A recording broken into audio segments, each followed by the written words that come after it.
नमस्कार दोस्तों, क्या आप ये जानना चाहते हैं कि टाइलिंग मतलब कि टाइल्स फिक्सिंग के लिए सीमेंट मोटर जो कि हम कन्वेंशनली यूज़ करते आ रहे हैं वो बेहतर रहेगा या फिर टाइल एडहेसिव्स जो अवेलेबल है मार्केट में वो बढ़िया रहेंगे।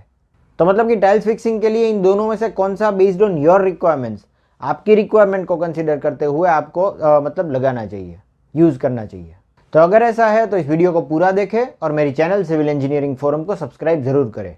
तो दोस्तों, आज हम इसके लिए वन बाय वन सभी पैरामीटर्स डिस्कस करेंगे बेस्ड ऑन विच आप ये तय कर सकोगे कि इन दोनों में से आपके लिए कौन सा जो है वो बढ़िया रहेगा।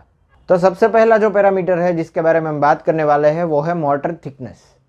तो मतलब सीमेंट मोटर की अगर हम बात करें तो टाइल्स फिक्सिंग के लिए इसकी जो थिकनेस है वो ज़्यादा रहेगी as compare to that of the tile adhesive. तो मतलब आप सीमेंट मोटर का इस्तेमाल करते हैं टाइलिंग के लिए तो ये क्या है कि इसकी जो थिकनेस है मतलब फ्लोर से ये तकरीबन 50 mm तक जो है वो रहेगी। पर अगर हम टाइल एडहेसिव यूज़ करेंगे तो ये 10 mm तक ज़्यादा से ज़्यादा बनती रहेगी। तो ये तकरीबन 40 mm का जो है वो थिकनेस का डिफरेंस हो गया।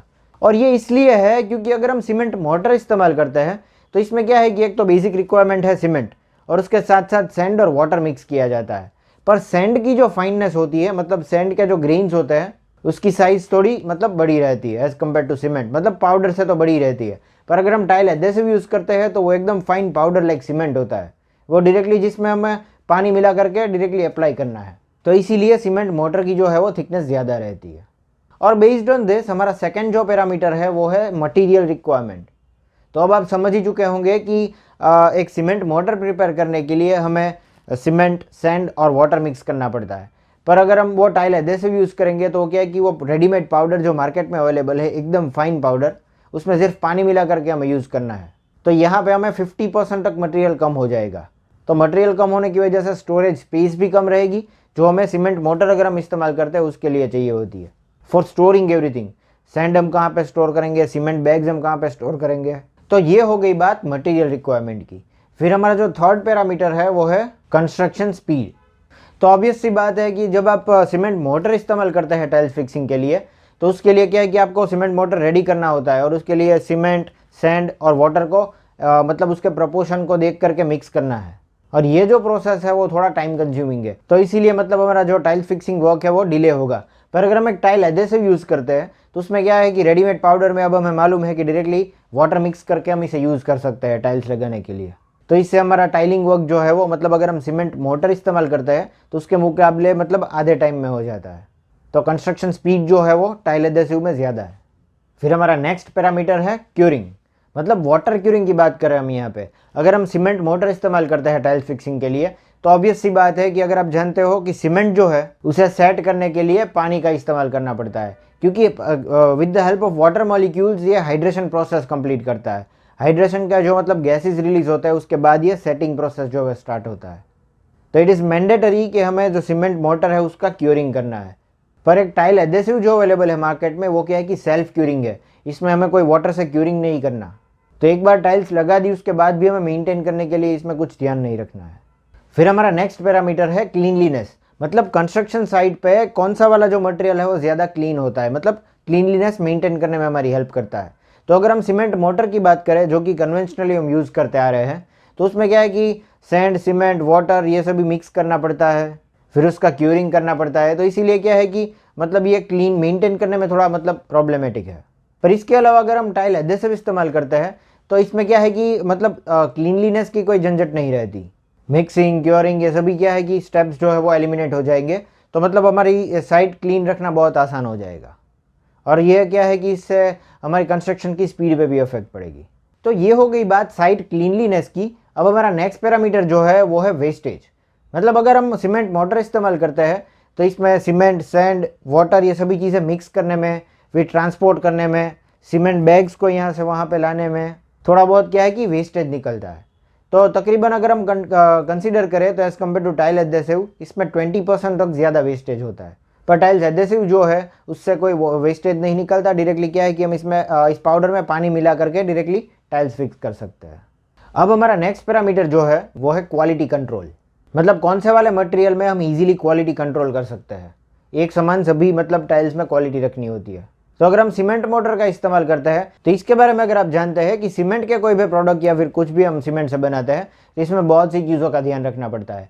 जैसे कि consistency, water cement ratio, workability. तो ये सभी प्रॉपर्टीज है सीमेंट की, मतलब इसमें हमें कितना पानी ऐड करना है, फिर कितनी देर तक इसे मिक्स करना है, मतलब अच्छी क्वालिटी मेंटेन करने के लिए।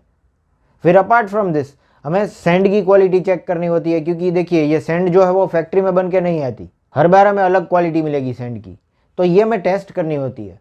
फिर इसमें हम कौन सा वाला जो वाटर है वो मिक्स कर रहे हैं वो भी हमें देखना पड़ता है। तो मतलब it is difficult to maintain quality if we are using cement motor.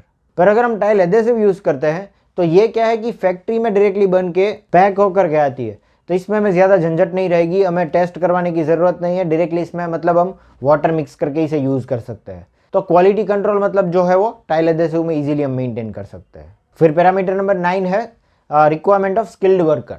Skilled mason की बात करेंगे हम यहाँ पे। अगर हम टाइल्स जो है वो सीमेंट मोटर से लगवा रहे हैं तो मतलब ये क्वालिटी जिसकी हमने बात की, क्वालिटी कंट्रोल करने के लिए हमें एक स्किल्ड मेसन की ज़रूरत पड़ेगी। ये जो टाइल्स है वो इतनी इजीली हम नहीं लगा पाएंगे, एकदम जो मतलब एक्सपीरियंस वाला जो वर्कर है वही इसे लगा पाएगा। पर अगर आप टाइल एडेसिव यूज़ करते हैं तो डायरेक्टली इसमें क्या है कि सिर्फ पानी मिला करके लगा देना है, तो कोई भी मतलब मेसन इसमें लगा सकता है, ऐसा कोई स्किल्ड वर्कर की रिक्वायरमेंट नहीं है। फिर हमारा नेक्स्ट पैरामीटर है बॉन्डिंग, मतलब बॉन्डिंग स्ट्रेंथ की हम बात कर रहे हैं यहाँ पे।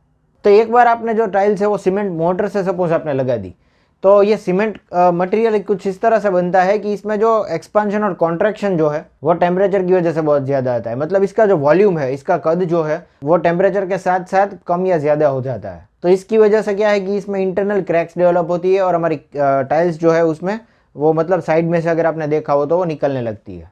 सिर्फ इतना ही नहीं, एक बार ये टाइल्स जो है वो सूख जाती है, पर इसके नीचे जो सीमेंट मोटर लगा है उससे हीट ऑफ हाइड्रेशन रिलीज होगी। इससे क्या है कि टाइल्स आपने कहीं बार मार्क किया हो तो ये फूल जाती है, ये इसका रीज़न मेन यही है कि इसकी हीट ऑफ हाइड्रेशन जो है वो बाहर आती है। पर अगर हम टाइल एडेसिव यूज़ करते हैं तो इसका वॉल्यूम भी एकदम स्टेबल है, मतलब कद, इसकी साइज़ जो है वो भी स्टेबल रहती है और इसमें से कोई हीट ऑफ हाइड्रेशन या फिर कोई भी टाइप की गैसेस पे नहीं निकलते। तो इसीलिए मतलब अगर हमने टाइल्स जो है वो टाइल एडेसिव की मदद से लगाई है तो इसका बॉन्डिंग स्ट्रेंथ जो है वो ज़्यादा मिलेगी हमें as compare to that of the cement mortar. And at last हम ओवरऑल कॉस्ट वाला पैरामीटर जो है वो कंपेयर करेंगे, कॉस्टिंग किसका ज़्यादा पड़ेगा एट लास्ट। तो देखिए दोस्तों, ये पैरामीटर कुछ ऐसा है कि हम डायरेक्टली इन दोनों को कंपेयर नहीं कर सकते, क्योंकि देखिए माना कि सीमेंट मोटर जो है वो as compare to tile adhesive हमें सस्ता पड़ता है, टाइल एडेसिव जो है वो मार्केट में थोड़ा महंगा मिलता है। पर अगर हम ओवरऑल कॉस्ट का कंसिडर करके देखें तो सीमेंट मोटर में क्या है कि हमें लेबर भी ज़्यादा चाहिए होंगे, क्योंकि इसकी स्पीड कम है। स्पीड अगर हमें ज़्यादा करनी है तो लेबर ज़्यादा चाहिए होंगे, या फिर ज़्यादा दिन तक काम चलेगा तो लेबर कॉस्ट बढ़ेगा। और दूसरी चीज़ ये कि मतलब इसमें स्किल्ड वर्कर्स भी चाहिए हमें, तो स्किल्ड वर्कर्स को हमें ज़्यादा पे करने पड़ते हैं ऑब्वियसली। पर अगर हम टाइल एडेसिव की बात करें तो ये क्या है कि कंस्ट्रक्शन स्पीड इसकी बहुत ज़्यादा है, ये इसका बढ़िया बेनिफिट है, और कोई स्किल्ड मेशन की रिक्वायरमेंट नहीं है इसमें, फिर इसमें कोई वेस्टेज भी नहीं जाता। तो दोस्तों अल्टीमेटली अगर हम कंपेयर करें तो ओवरऑल कॉस्टिंग जो है वो दोनों का सेम रहेगा। पर अगर मुझसे पूछा जाए तो मैं पर्सनली मतलब टाइल एडेसिव ही यूज़ करूँगा due to all this points जो हमने डिस्कस किए। उसमें आपने ऑलरेडी देख लिया कि सभी जो पैरामीटर्स है वो मतलब टाइल एडेसिव की तरफ ही पॉइंट आउट करते हैं। तो दोस्तों उम्मीद करता हूँ आपको मेरा यह वीडियो अच्छा लगा, और अगर ऐसा है तो इसे लाइक कर दीजिए और मेरी चैनल सिविल इंजीनियरिंग फोरम को सब्सक्राइब जरूर करें। This is all for today, thank you for watching.